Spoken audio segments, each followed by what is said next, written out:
AP Physics students, we are talking about this here circuit, and that is where you guys left off. Let's get started. Here, talking about the wires first. I want to go through all of this list here on the right. What we need to know about these wires throughout this entire circuit is that the wires here are conductors. They're made of metal, a lot of times copper, and what they have is negligible resistance. They still have some. You'll be able to calculate that in a lab. They might account for a very small fraction of the total resistance in a circuit, but you can ignore them because they have negligible resistance. You can calculate resistance with the formula rho L over A. And the thing that we have going for us right now is that the rho on these is really small for metals.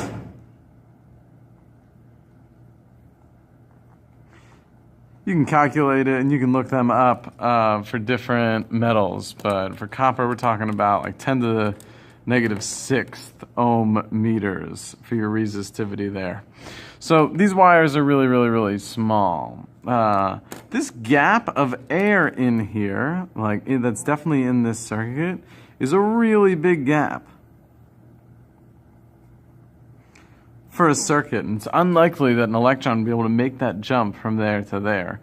So this whole portion of this whole circuit right here, we can ignore because air is an insulator. And it's not going to matter right here. If we look at anything going on through here, there is just simply zero current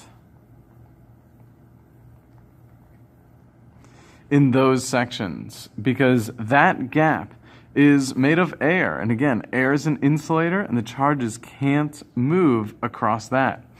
If there are no charges moving right here, there's no current and there's no force pushing these charges, from the charge behind them. The electrons that are in here are essentially right next to each other. On either side, they have no reason to move left or right. So that's stuff going on with the wires.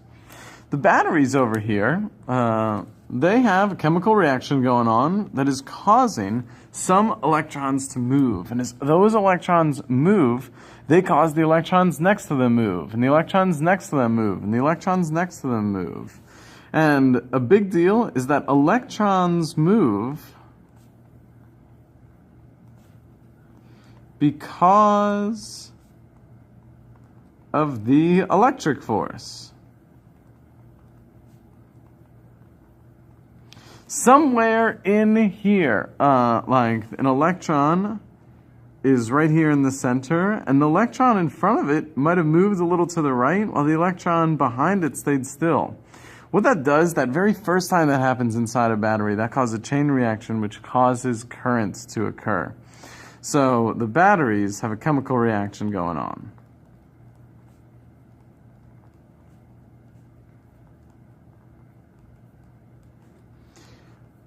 Rather than talking about force too much, it actually gets pretty difficult to talk about force in terms of a circuit.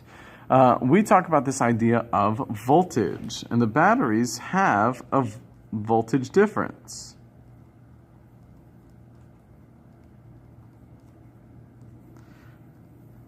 And I'm going to call that phrase a potential difference, the classic term for it. Meaning that if I have a 9-volt battery,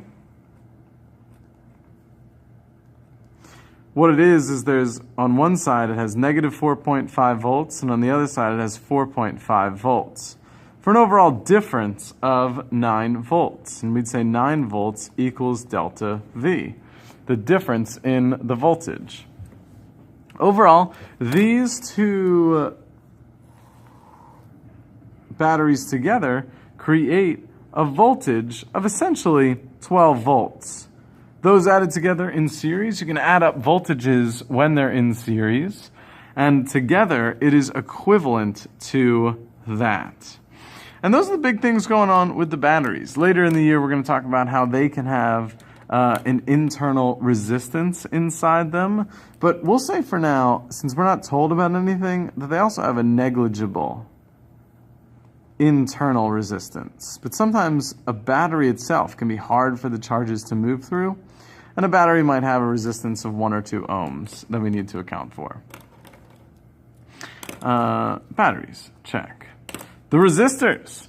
All the resistors in here are made of semiconducting material. Back to this equation, rho L over A equals R. They're made of something like ceramic or silicon that has a rho that's not really big and it's not really small. It's a semiconductor, and I can put that right here, made of semiconductors. And depending on which semiconductor that is and how long they are or how big their cross-sectional areas are, those resistors are going to have different strengths. Kind of a visual for this equation is sometimes drawn like this, where you can see like a cylinder, a common shape for a resistor, and you can see that they have lengths, they have cross-sectional areas A, and they're made of different materials rho, and all those combine to become different resistors. That can be as weak as 1 or 2 ohms or as strong as in the millions of ohms. And in this case, we range from 10 to 40. This one is either longer, is either made of a more resistive material, or is either has a smaller cross-sectional area, is more narrow than this resistor right here. We can combine those resistors whether they're in series or parallel. Series is defined as one right after the other. Parallel occurs when there's a split.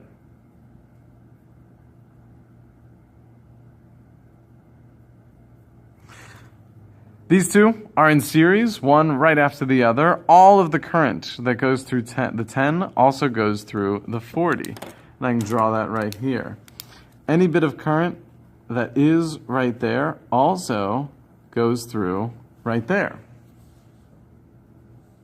However, this current is actually going to split up. If I call this IA, at this point, this little like junction, it's called, a split in the hallway, some of the current might go down here, and I'll call that IB. IC is going to keep going straight right there, and with no other splits, remember the current doesn't go into there, IC is going to be the same right here, and right here. IB, like no reason for the charges to move any like different than they are here and they are moving here, because after all, how we calculate current is we say I equals delta Q over delta T. How much charge is flowing in an amount of time? T equals our current. Current is measured in amps. And what an amp is a coulomb of charge per second. These two, like IB and IC, are going to combine back together to create IA. And it has to be IA because current is the flow of charge, and charge can't disappear. All the current that flows right here splits up, but then meets up back together. And mathematically here, I could say that IA equals IB plus IC. That was a little tangent in talking about the current in there. Something we should also know is that current is the flow of positive charge. Where can I write that? Here.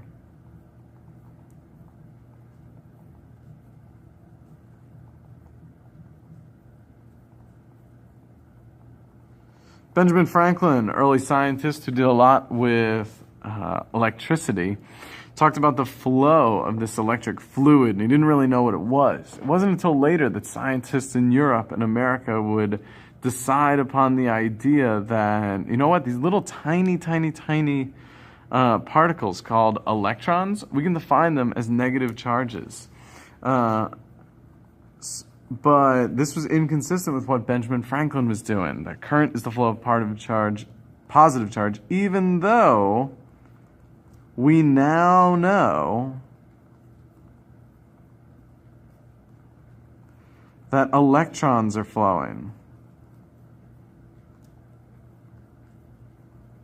Benjamin Franklin didn't think that it was protons flowing. Protons he didn't know about, but even if he did, this idea, like we are not talking about protons moving when we talk about current. Protons are very heavy in the center of an atom. They are held in by the nuclear strong force, and they do not move as easily as the little tiny electrons on the outside. So when we say positive charge, we just mean where an electron isn't. That if electrons are flowing in this one, I can do this, counterclockwise, if that's the way electrons are going, current goes clockwise in this case. So that is the difference between electron flow and what's called a conventional current. Put a little check mark there. That's a good thing for an AP Physics student to know. Back to resistors, I can add them up. Resistors in series, the equivalent resistance of them for series is just the sum of the resistors. In parallel, 1 over R equivalent for parallel equals the inverses of them. R1 plus 1 over R2 plus 1 over R3. There are proofs for those equations, so we don't need to know now, but we will be deriving later in the year. Essentially, these combine, well, just these two right up here combine into a 50 ohm resistor. These two in parallel break down, if I do the math, they combine into a 12 ohm resistor, and this 10 ohm I haven't messed with yet. I know this 50 ohm makes sense because I went through a 10 and a 40 in series. I went through all the 10 and then all the 40. My equivalent resistor has to be higher than the highest resistance, and 50 is higher than 40. I know that 12 ohms makes sense here because I had the choice to either go through 30 or go through 20, because some of the current went through the 30 and some of the current went through the 20. It actually is easier for the charges to flow because there's less current density inside these wires than there was in the wires before them. With less current density, it's easier for the charges to move. And I'm going to see that there's overall less resistance that I have now than I had with my smallest resistance. Because it's easier than going through just the 20, because I have the option of a 20 and a 30 to go through, so 12 makes sense. Combine these all together, and what I get is that all of these together with this 12-volt battery essentially equal out to be a 72 ohm resistor, because now the three of these are in series and I can just add them up. So that's the good stuff about the resistors right there. And that brings me to a big idea about the potential difference. Potential difference has to, also called voltage difference in CP physics. But again, we're going to graduate to use that term, potential difference. Potential difference is a measurement of energy per charge.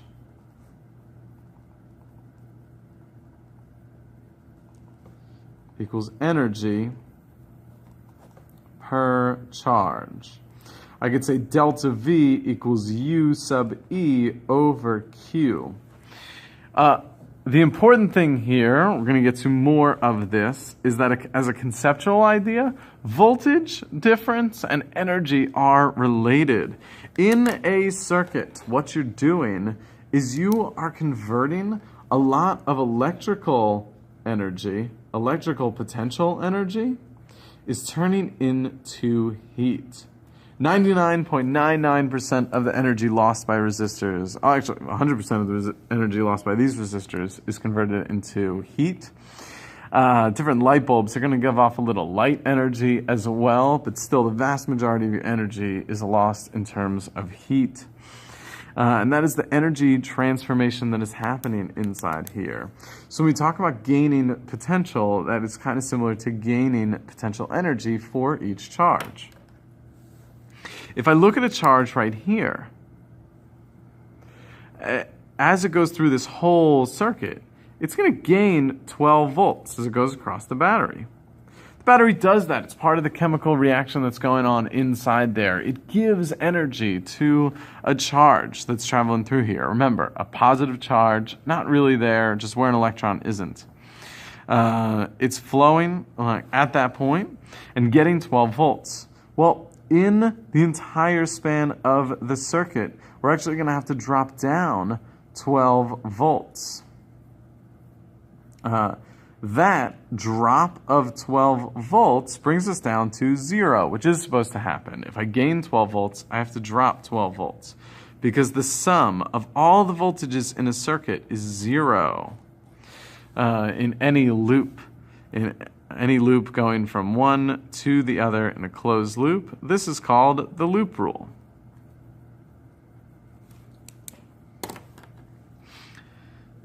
This loop rule is fundamental for understanding what is happening inside a circuit, that positive charges love to go from high voltages to low voltages. And whatever they gain, they have to use up. And this idea of a voltage drop plays a big role in Ohm's law. Ohm's law states that the current, voltage, and resistance in a circuit are related. And if I can say I equals delta V, and I can say over R. The delta V is very important because you need a voltage difference in order to get current. Even if I have a big power line that has 100,000 volts at one place and 100,000 volts at another, there will be no current because there's no voltage difference. In this case, there is. There's a drop. At this point, I can say there's 12 volts, and at this point, I can say there's 0 volts because there's no voltage drop from here because all these wires have negligible resistance. They're contributing negligible heat. All the energy loss is occurring here at the resistor. Resistors drop in energy, batteries gain in energy, or cause a gain in energy and cause a drop in energy. If I want to find out how much current is traveling through here, I can simply do I equals delta V over R. And then the current right here would just be 12 over 72 amps. And that can simplify down to a fraction. I could also say 0.16 amps, whatever I wanted to do. That would be the current right here. Because current is the same in series, I can also say that looking up here, IA actually has a number right here. IA is that 0.16 amps that I found out down here. Because this is a total circuit, and right here is the total current. There are no branches at these points. IB and IC have less current than this 0.16 amps. They have less current because only part of the current goes towards 30 ohm and only part of the current goes towards the 20 ohm. How to figure out just how much current they have involves me to look down here at this 12 ohms. Well, I know that in this circuit, I can say that there's 0.16 amps, and there is 12 ohms of resistance right here. Ohm's law says that delta V equals I times R, and thus delta V equals 0.16 amps times 12 ohms. I don't know off the top of my head what 0.16 times 12 is. So let me go get a calculator.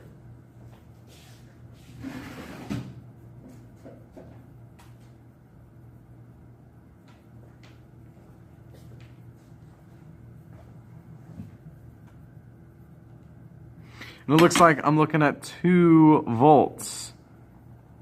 So there's a 2 volt drop across this. Just for funsies, let me figure out what the voltage drop is.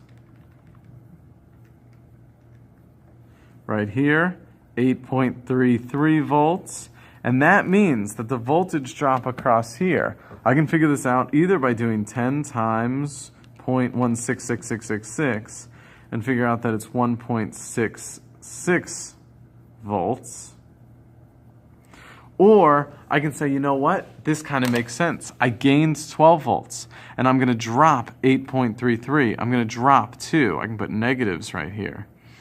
And I can drop 1.66, and that brings me back to 0 because of the loop rule. Whatever I go up in voltage, I have to go down. And I've gone up in 12 or down, and I have to go down 12. Even if you say that this is negative 6 volts and this is positive 6 volts, like in a real battery, I can say, okay, I'm going up to positive 6, then I'm going to drop. I'll be back down at negative 6 volts, and that's totally okay. So coming back over here, both of these drops have to experience 2 volts. Why that has to be, this one is negative 1.66 volts. This is also negative 1.66 volts. And that means, what is 8.33 minus 1.66? That means this is 6.66 volts. Why these both have to be 2 volts is because of the loop rule. Whatever voltage you gain, 12, you have to drop. And whether you went where the current IB is going, or you took the path through IC, you have to drop 2 volts. So these both experience the same voltage drop. How much current is IB and how much is IC, I can figure out with Ohm's law. I equals 2 volts over 20 ohms tells me that that is 0.1 amps. And 2 volts divided by 30 ohms, unsurprisingly, gives me that IB is equal to 0.066 amps.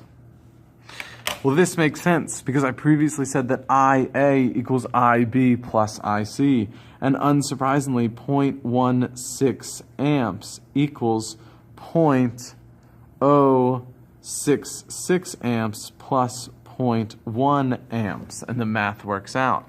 It also works out conceptually that IC has more current than IB because 20 ohms is less. And given the choice between these two, more current is going to go towards IC than go towards IB, or go towards the 20 ohm resistor than towards the 30 ohm resistor, because this is the easier path. But it's also the more crowded path because there's more current inside here. So even though this is less resistance, some charges are going to decide to go down here. Just like you do when you're coming to AP Physics from gym. A lot of people are going to go up that center stairwell, but because it's the shortest path to get to physics. But some of you are going to decide that you want to go up the other stairwell on the other end of the 600s. Not because it's shorter, it's actually a harder path to go through, but it's also less crowded. In much the same way, charges move through these different branches in that way to get back to where they're going. And I can calculate the energy and the power that is being transferred throughout this circuit. At the end of the day, power is just the rate of energy flow. How much is happening in an amount of time. If I wanted to calculate how much energy is being converted into heat in an amount of time, I could just do the power times the time. The rate at which a resistor is converting electric potential energy into heat can be calculated with a few formulas. P equals I delta V is a good one.